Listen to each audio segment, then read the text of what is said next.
And in this final video for week 7, we're finally going to discuss differentiability in general. To start off, though, I do need to give you a very, very important theorem that talks about a tangent plane. So the theorem, and I don't remember what number it is in the book, they don't number anything correctly. The theorem says notice if, the graph has a tangent plane, okay, so if it has a tangent plane, there's the formula, okay? So this is just the point, okay? And then these two things are actually describing kind of the slope at that point to make sure that we're in the kind of progressing in the right direction from that point. Okay, so we have to add in the derivative times this factor and the other derivative times that factor. Okay, so hopefully that first word sparked a little bit of curiosity. If, what do we mean if it has a tangent plane, right? Doesn't it always exist? It always existed in one dimension. Why doesn't it exist now? Okay, and then a second question is, well, generally, when is the function going to be differentiable? Okay, we know about the partials. Okay, great, but that doesn't tell us about differentiability in general. Okay, so if we're thinking about the one variable situation again, we discussed differentiability in a number of cases, but really what we think about is if we have a function, okay, I'm just going to draw this curve for right now, okay, we thought of a derivative existing as if we took a little piece of that curve, blew it up, and that curve were to look linear locally, okay?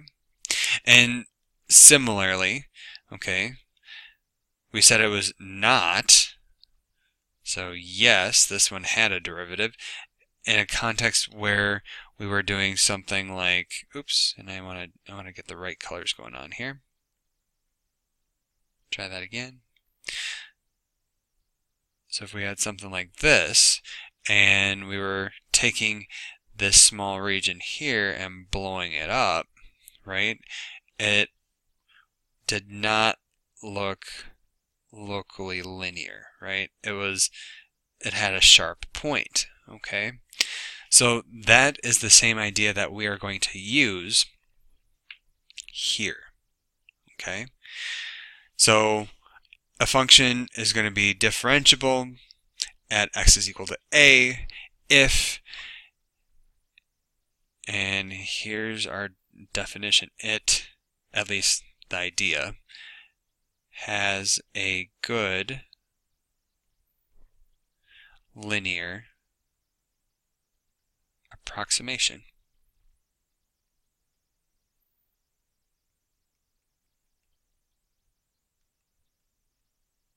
There.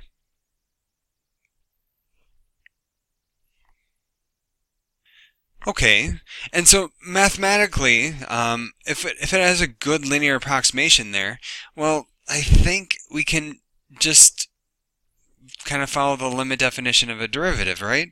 So then that's really just saying the tangent line, right? Tangent line, or the slope of the tangent line, right, is, all right, we know this is the limit as x approaches a, f of x minus f of a all over x minus a, okay? And now I'm just going to play around a little bit, okay? I'm going to have the limit as x approaches a, f of x minus f of a all over x minus a. That hasn't changed. Now I have minus f prime of a, so I've just moved it over to the other side. Okay, and just to be clear, it should be the limit of that as well. Okay, and I also know that this is constant. Right? So I think I can move it inside the limit. Let's do that next. Limit x approaches a, and then now I have f of x minus f of a over x minus a, and then minus f prime of a. Okay, but well, why don't we just make one common denominator? Okay, fine, let's do that. I'm just going to do that in the same step. Minus f prime of a times x minus a is equal to 0. Okay, and now if I just regroup this a little teeny tiny bit, limit x approaches a, and then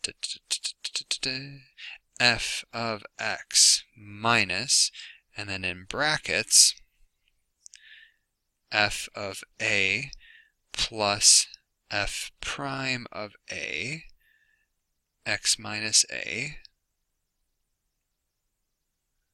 all over x minus a is equal to 0. And the reason I did all this algebra that is seemingly bizarre is that this right here, folks, that is precisely the linear approximation of, let's erase that and try again, of f at x is equal to a.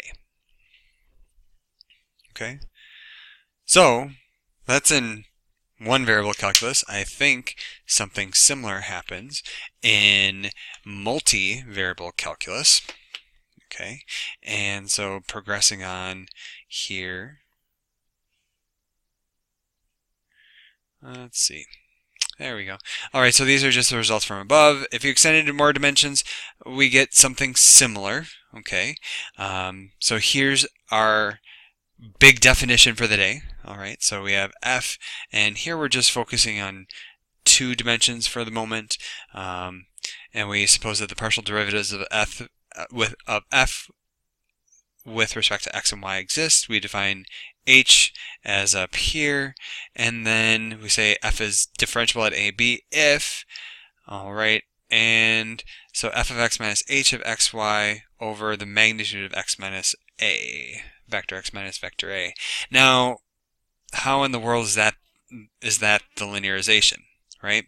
Well, if you think about it carefully, the tangent plane is the linearization.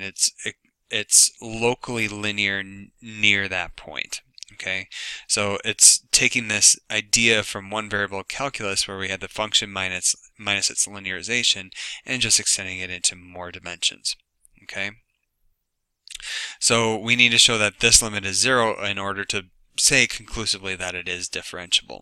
Okay, just some notes. So if the limit is 0 from above, then rightfully we can actually say that we have a tangent plane and it is the tangent plane. Okay, so that was how we can address that if in that theorem that we saw previously. Okay, there's also a nice theorem in the textbook that discusses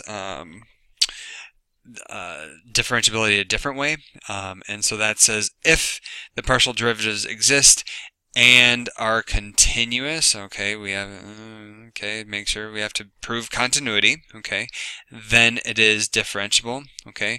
Just a word of warning, right? This is one direction only.